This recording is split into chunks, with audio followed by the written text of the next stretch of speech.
There we go. What's up, Derek? How are you, man? Can you hear me okay? Yep, I hear you. All right. Yep. Everything sounds pretty good. Appreciate you coming on. No problem. Talking for a little bit. And so we'll just start out with, I'll skip the name part, but we'll just start out with what's your age, where are you from, and what's your weight? 27 years old.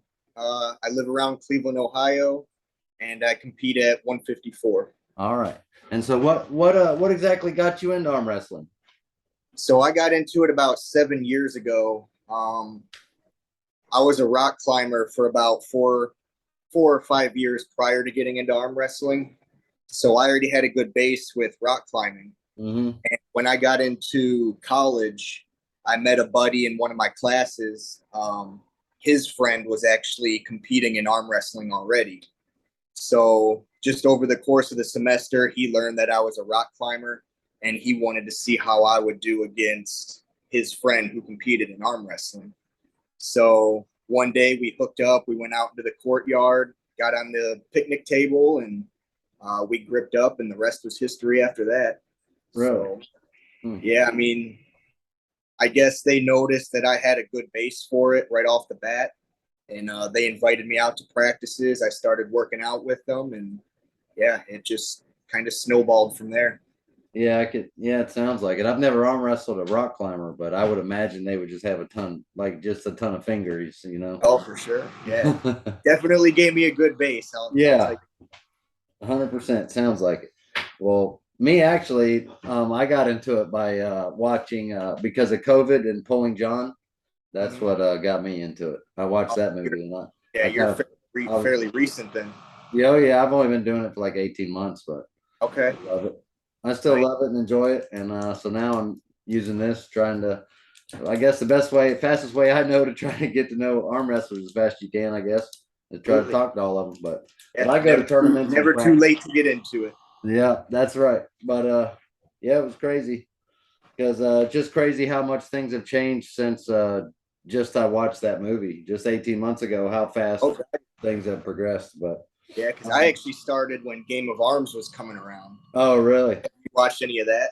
Yeah, I've seen a few of them. I haven't watched every single one, but just production, the way that production came out, man, I couldn't even imagine, especially if you had just started and then Game of Arms comes out, you had to have been just pumped to the max. Yeah, so it came out just before I started. So I was actually watching Game of Arms on TV before I ever even tried arm wrestling for real. Oh, wow. So you kind of felt like it was something that was like just far away or something that it would be too hard to get into. And then it kind of fell in your lap. Like, because I always arm wrestled like in school and stuff, like everybody says on the lunchroom table and whatnot.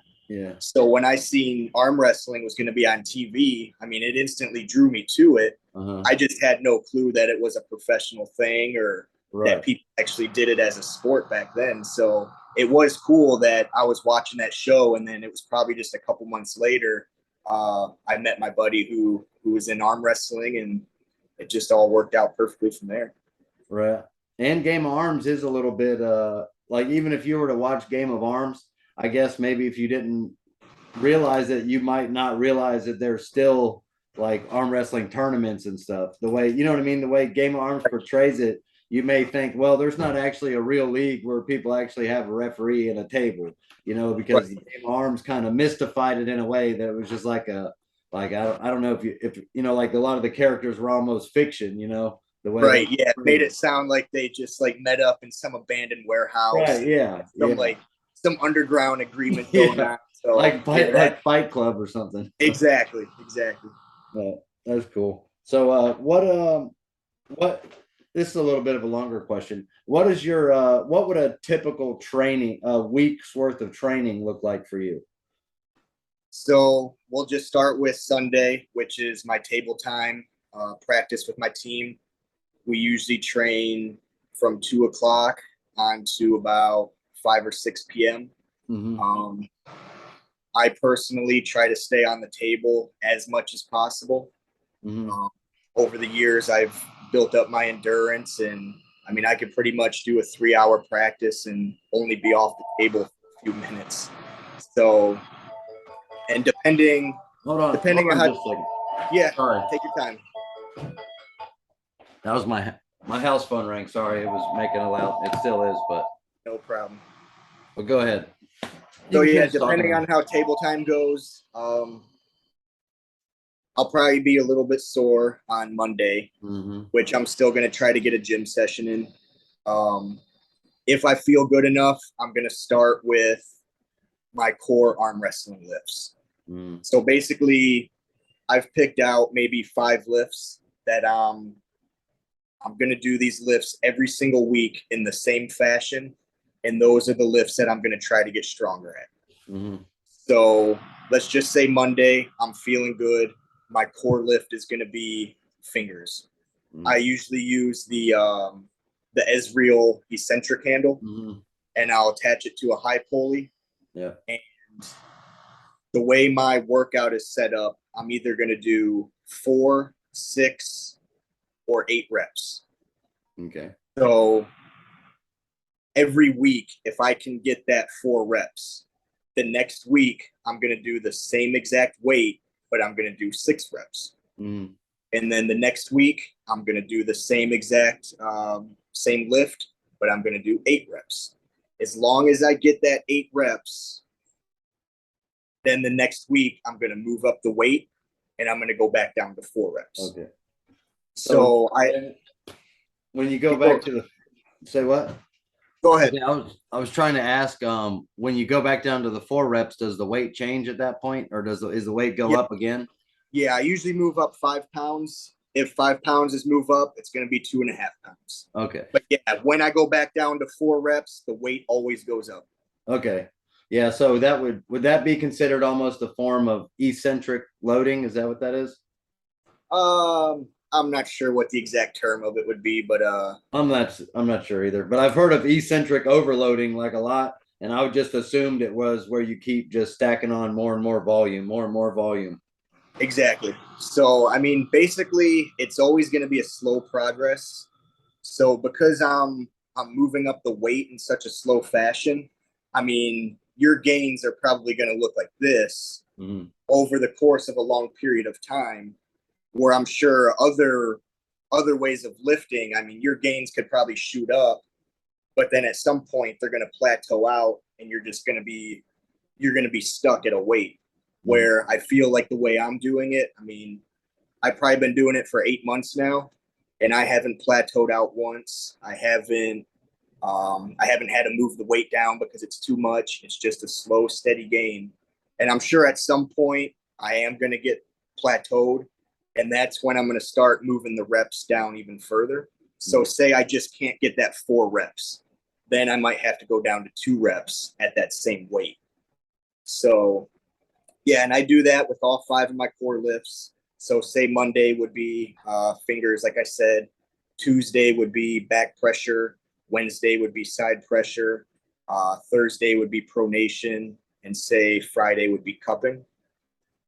So once I'm finished with those core lifts, the rest of my workout is just auxiliary work. So I'm going to dig into my bag. I'm going to find one of my arm wrestling handles, and I'm just going to do endurance work, blood flow, basically just regular bodybuilding exercises, stuff like that. Okay. Well, good. I appreciate you, explaining all that out. And I also know that you have a YouTube channel, so I'll put the link in the description and all that. And I follow you. I've been a subscriber for a while, and so I've watched several of your workouts and actually got some really good ideas out of it. So I definitely recommend everybody go and watch those. Especially like a lot of your hand workouts you had. You had one where you have this part connected to the pulley, and that part like on the it's on the the bar of the arm wrestling table, Yeah. all those type of things. Yeah, I saw a lot of those and thought they were clever, and yeah, definitely. I appreciate you So watching. yeah, oh yeah, I'm always out there looking for knowledge. I'm trying to be a sponge. I was the same way when I first started. So Yeah. And so backing up a little bit, you just talked about table practice. yep. What are if I were to just walk up on a Cleveland, Ohio, one of your table practices, what are a lot of things I'll probably see on a regular basis? Would you say you guys do a lot of ready goes? Do you guys pull in the strap a lot, or? So, first off, we probably get 6 to 15 people, depending on how many people show up that day. Um, I would say most of our polling is slow polling. Um, we have a lot of new guys, and slow polling is probably the safer way to start them out. Once guys get more experienced, then we can do more fast starts or ready goes. So I know when I show up to practice, I know the guys who I can get in there with. Hey, let's do a ready go. Let's work on some starts. Mm. If it's a newer guy, I might just say, hey, let's go slow, work on your technique. Like people always say, senior guy holds, newer guy works.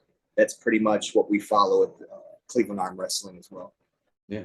Well, yeah, there's nothing wrong with that. We something that we try. We don't want to ego. We don't ego pull at practice either. We're Yep. And so what we try to just use the easy rule of just stay between 10 and 2. You know, like of a Right. clock. Absolutely. And so Yeah. like if you've got them, if you've like got them in a spot, you know, just come back up to neutral and give your wrist back, and then you know try to go again a little bit. You know. Yep.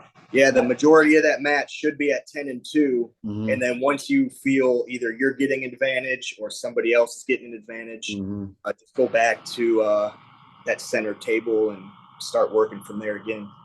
Yeah. Yeah, we do a ton of that. And something I've noticed is that if the match ever goes to a little bit of a long match, it seems like hardly any of our guys are gassing out, you know.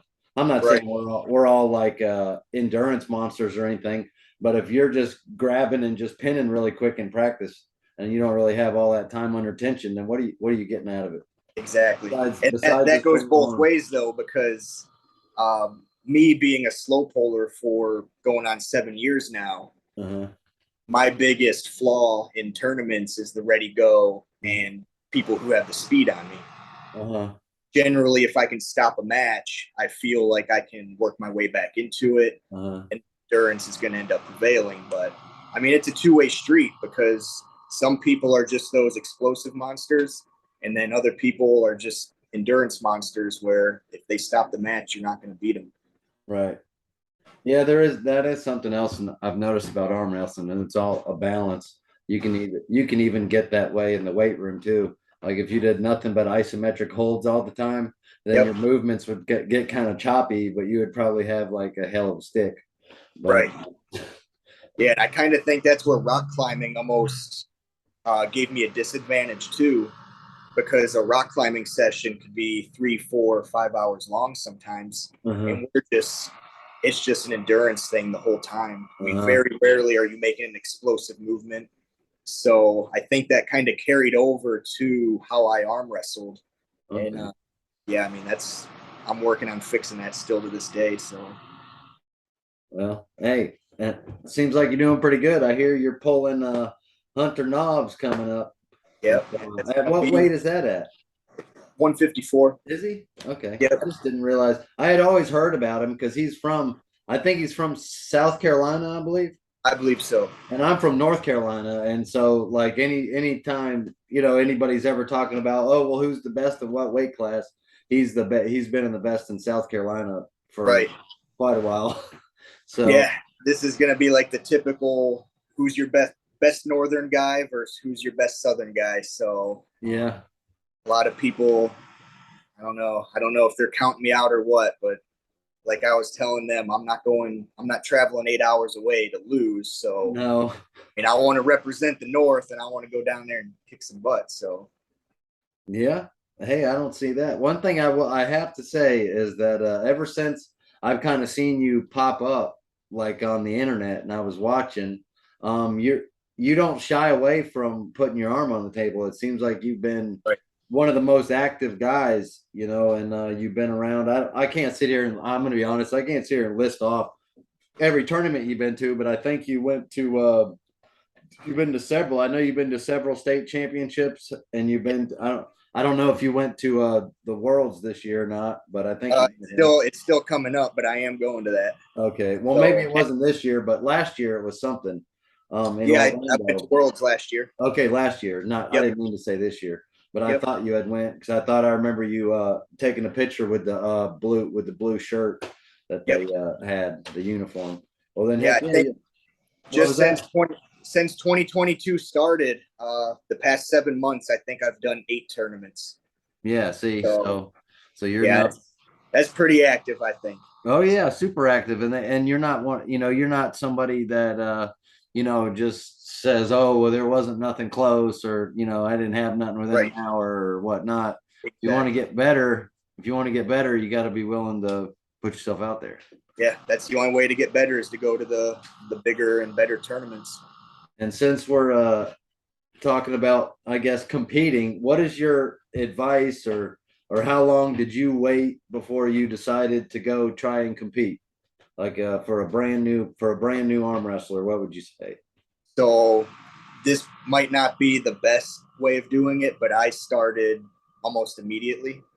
I didn't even have any practices, maybe 1 or 2 practices, and my buddies were already like, "Hey, do a tournament," because we Bro. showed up.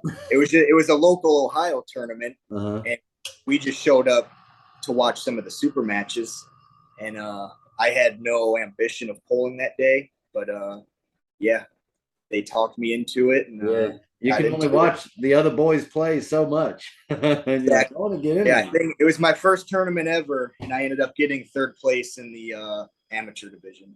Oh So yeah. Yeah. Hey, that's good. That's good for sure. yeah. It'll definitely make you hooked, won't it? When you Oh, do for something like sure. that, you go home with like your little medal. Right. And that's what I tell guys all the time. They're so scared to go to tournaments. I'm like, dude, just go. I mean, what's the worst that's gonna happen? You're gonna lose maybe. I'm like, join the amateur division. There's gonna be other people in the class that are similar to you. They're just getting started or they're fairly new.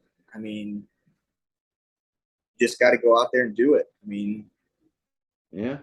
I Man, know people have the fear of losing or I don't know what it is. They're afraid of getting hurt, but I mean, eventually you're going to have to get in there and do it. So, yeah, but sounds like you definitely chose the trial by fire road.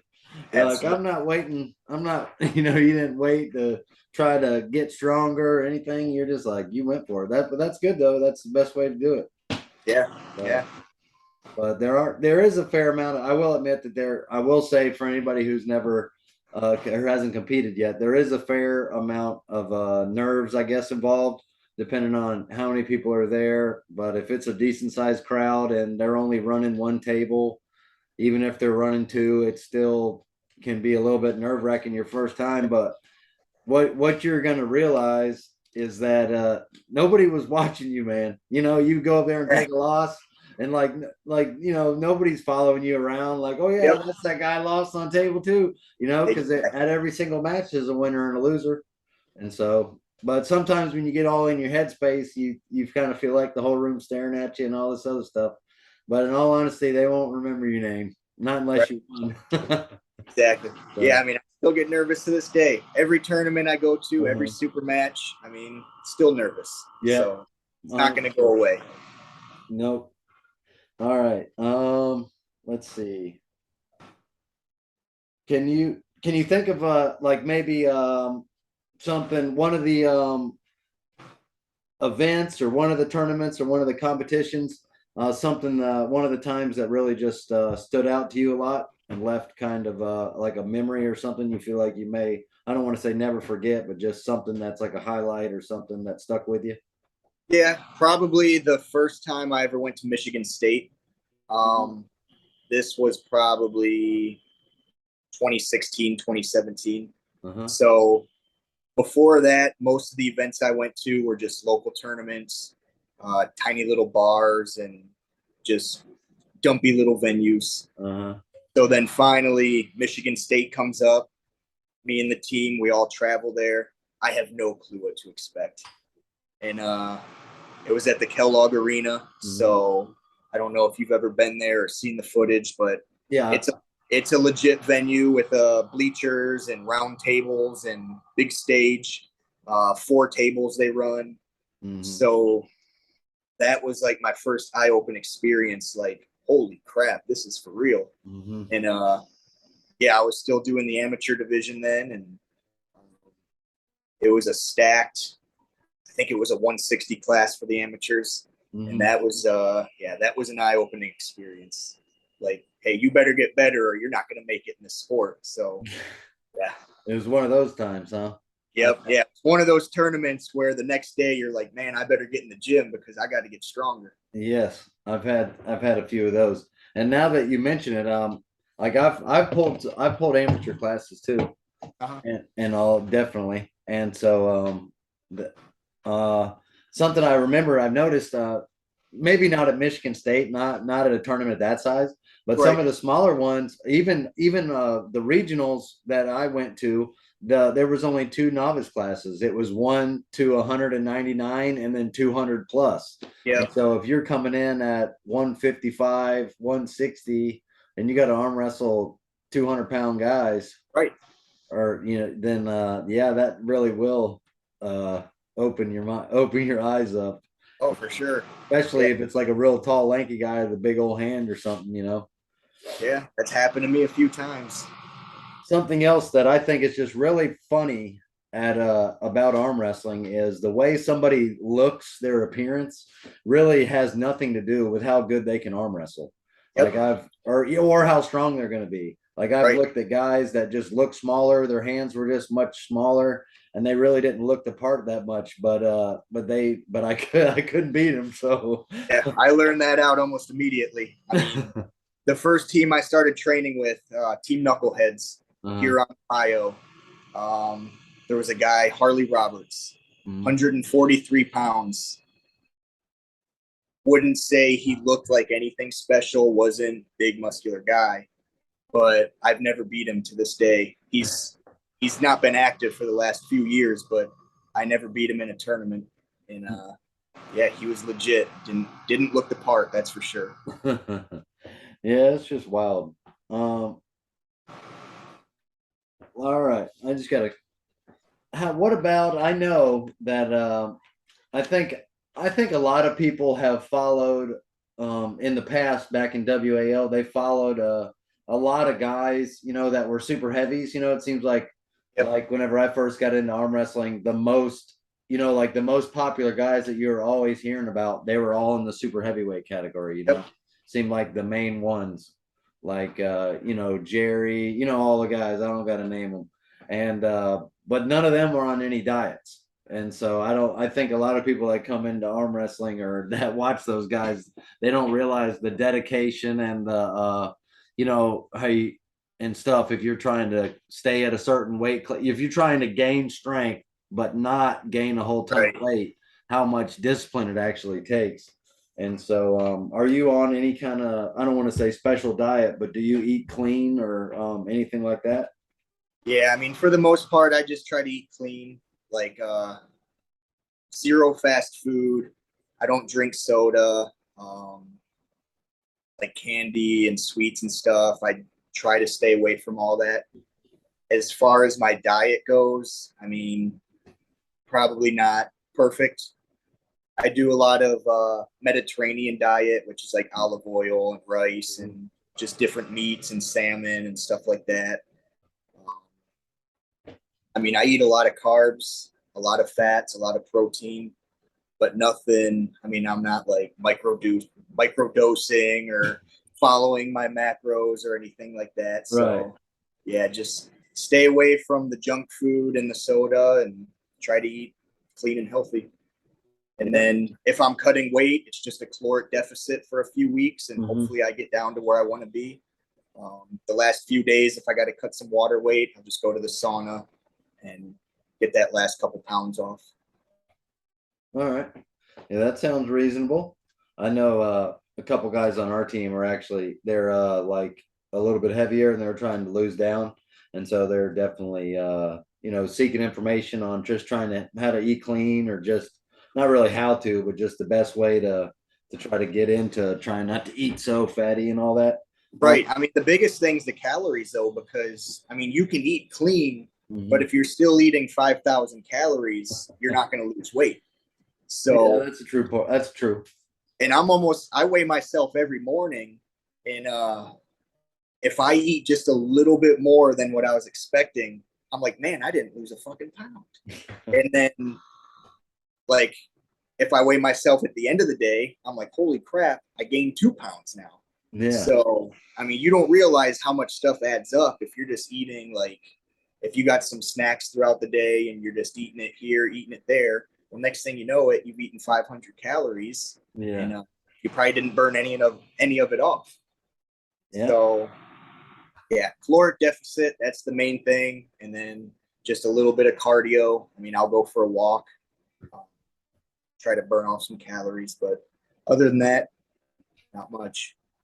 Yeah, if you got a real active lifestyle and you're busy, then you kind of naturally are gonna, just have a higher metabolism overall and just burn more calories depending on what you do. But like, I'm not one to sit down in front of a computer all day and play a game, or anything or anything like that. I'm a pretty active guy. Yeah, that's the thing with like my job is I'm stuck in a car for basically 8 hours a day, Oh, and okay. I mean I get out and kind of move around as much as I can, but when I get off of work, it's I got to get to the gym or I got to go for a walk. I got to Yeah. get the blood again because yeah, sitting in a car for 8 hours a day, it's not very good for anything. Yeah. Is that what you do? A lot of driving? Yeah, well, I'm a police officer, Oh, so shoot. I didn't know that. Okay. as long as I'm not going on calls and stuff, I'm pretty much just patrolling, sitting in my car. That's actually really funny you would say you mentioned that actually because well the guy that got me arm wrestling that I actually arm wrestled with for the first time. I'll tell this story just because it's funny, but the I downloaded Arm Bet after I watched Pulling John. Right. And because after I found out about that, and I was like, well, I wonder if there's anybody around. And sure enough, the guy answered. His name was Harrison Combs, and he invited me out to the gym where he had his arm wrestling table, and so I pull up and I'm following the address, and I pull up and I'm like, man, and it turned out to be the police at the Fayetteville Police Training Headquarters, Oh, where really? like their big gym was and everything. And I was Nice. just kind of like, I don't know if I want to go in here. I No, he turned don't out got to a be really, warrant, do I? huh? You What? didn't have a warrant, right? Yeah, no, yeah. No, not really. It's just funny, but he was an awesome dude. He met me out in the parking lot and took me in with his ID card and everything. And Yeah, that's he was a really cool dude. But yeah, that was my first experience. yeah. Was yeah, with the cop right in the training center, and man, he made me feel like a girl. It was terrible. It Oh, was horrible. I had nothing with him, not a yeah. thing. Yep. And I was a much bigger guy too. I was a much larger guy as far as just like frame size and all. Like I think Right. he was a 176er and I had weighed quite a bit more than now, so I was a super heavy. And it was just bad, very demoralizing. And he actually told me when he seen me a little bit later at a practice somewhere else, he didn't know I was going to be there. He's like, dude, I would have swore you were going to quit. He was like, I've showed so many people arm wrestling, and he was like, I could just tell by the look on your face that you were just depressed and everything from like me just trying everything. And he didn't Yeah. even have to do anything. He could just literally like hold my back pressure down just with his thumb. He could just like clamp his thumb down. Yeah. Yeah. But anyways, yeah, it's pretty awesome. But now me and him are good friends, and we're kind of a little bit of a match now, so it's worked There you out. It's go. been fun. So, last couple questions I'm going to ask is one is if you don't mind sharing on here, what are some of your goals? They can be some arm wrestling goals you've set and then have achieved, or they could be just like a delusional Ryan Bowen. I want to be number one in the world. Right. Right. Yeah. So this year I achieved a few of my goals already. All right. So one of my biggest goals was to get a gold gorilla at Michigan State. Hell yeah. I ended up getting two of them this year, left and right, two gold gorillas. So, and then I also won a national championship this year, which was another one of my big goals. So, I mean, I guess future goals, long-term goals. I'd like to place at Worlds again this year, and eventually get a first at Worlds. I mean, that would be the ultimate goal. Um, I guess getting into a big organization like King of the Table or East vs. West, Arm Wars, something like that, that would also be pretty cool. Um, you'll definitely get the notoriety and the publicity and stuff. So, um, other than that, I guess like YouTube goals. I reached my 1,000 subs and I got my 4,000 watch hours. So I'm supposed to be getting monetized at some point. I'm not sure how that's going to work, but yeah. So those are my arm wrestling goals. YouTube. I guess like health and fitness goals. Yeah. I'm working my forearms a lot because I want them to be 2 times bigger than my upper arms. I guess that's another goal that I have. So that's pretty. I like that one. Yeah, me too. I've been working on that one for a long time. I was kind of I guess you could be. I was being serious, but at the same time, I was kind of picking, and I said that I was coming out and that I wanted to identify as a gorilla from now on. So if you notice my forearms starting to be unproportionate to my body, just Right. carry on. Exactly. But I'm being serious, but I was kind of also joking around about how people like to identify about all these crazy stuff or think that they're an animal. That I would figure I'll hop on that train. Right. Yeah. I'll be a gorilla for sure. Yeah, exactly. Yeah, I'm starting to get pretty unproportionate, the forearms to the biceps and stuff. So yeah, I haven't hopped on the I'm not so sure about the disproportionate arm part that yet though. I think I'm just going to build both of mine up the same size. I don't know about the giant pumpkin. I don't mind it, but I'm not ready for it yet. Right. So I do giant pumpkin only for arm wrestling exercises. Oh, okay. So if I'm doing my cupping, back pressure, side pressure, those are only with my right arm.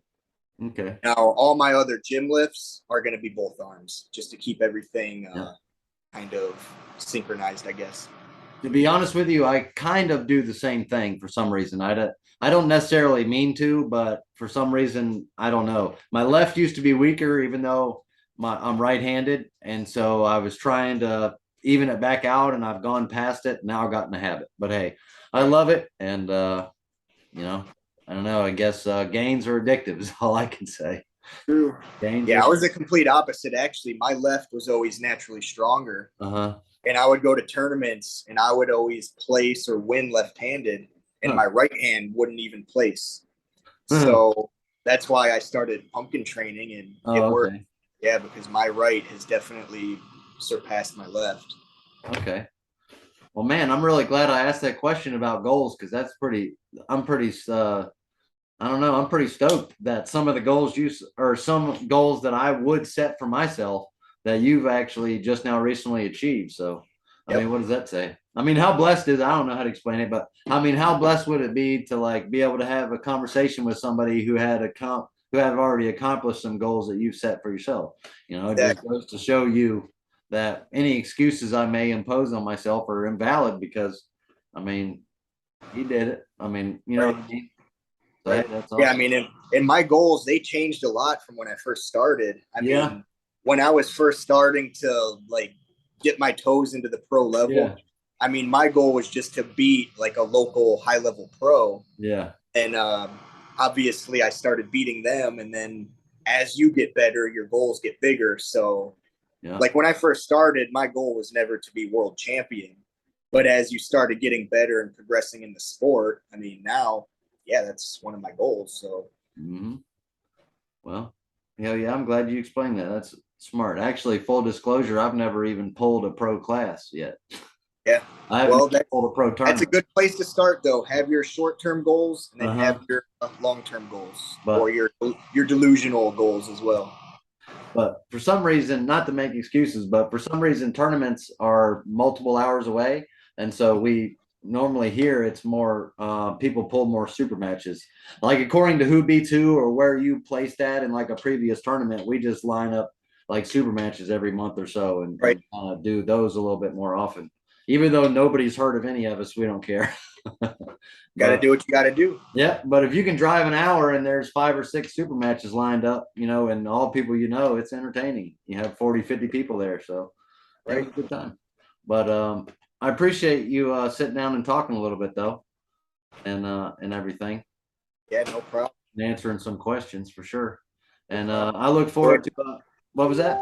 I said I enjoyed it. Not All a right. problem to me at all. Yep. And I don't care. Maybe we can talk again sometime down the line if you want. I wouldn't mind. But hey, I'm looking forward to seeing your progress and how the rest of everything goes with the continuation of your career. And yeah, man, I enjoyed it, and I hope you have a good rest of your day, brother. All right. You All too. right, hit me with a flex one time. All right. All right, yeah, Have a good one, man. you too, bro.